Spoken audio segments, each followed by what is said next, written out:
How to cancel an old Navy credit card payment. So hello guys, welcome back to my YouTube channel. To cancel an old Navy credit card payment, you need to contact Barclays, the issuer of the card, either by phone or mail or online message.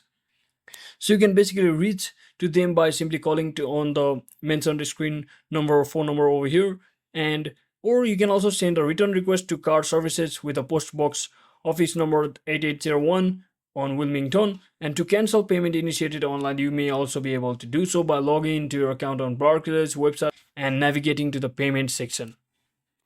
So if you are canceling a payment inside online payment and you recently made online, log into your Barclays account and find the payment section within the transaction history.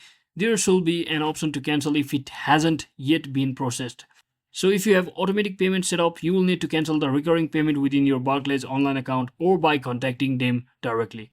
So I hope that clears your doubts. So thanks for watching. Don't forget to like and subscribe. See you on the next one.